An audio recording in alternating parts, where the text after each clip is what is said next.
ಮೋದಿ ಅವರು ಕರ್ನಾಟಕಕ್ಕೆ ಬಂದು ಏನು ಮಾಡಂಗಿಲ್ಲ, ಶೋಕಿ ಮಾಡಕ್ ಬರ್ಬೇಕು ಅವ್ರಷ್ಟೇ.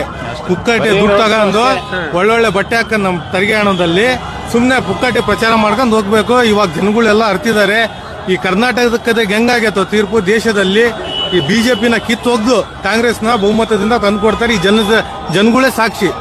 MP ಎಲೆಕ್ಷನ್ ನಲ್ಲಿ 25 ಸ್ಥಾನಗಳು ಗೆಲ್ತೀವಿ ಕಾಂಗ್ರೆಸ್, ಅನುಮಾನನೇ ಇಲ್ಲ. ಮೋದಿ ಮುಖ ನೋಡ್ಕೊಂಡು ಓಟ್ ಹಾಕಲ್ವಾ ಸರ್ ಲೋಕಸಭೆ? ಮೋದಿ ಮುಖ ನೋಡಿ ಓಟ್ ಹಾಕುದಿಲ್ಲ.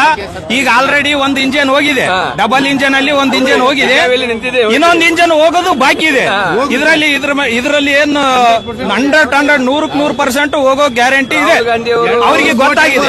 ಇಲ್ಲಿ ಮೋದಿ ಅವರು ಬಂದು ಗಲ್ಲಿ ಗಲ್ಲಿಯಲ್ಲಿ ಎಲ್ಲ ಪ್ರಚಾರ ಮಾಡಿದ್ರು. ಅವ್ರಿಗೆ ಏನಾಯ್ತು ಅಂತ ಅವ್ರಿಗೆ ಗೊತ್ತಾಗಿರುತ್ತೆ.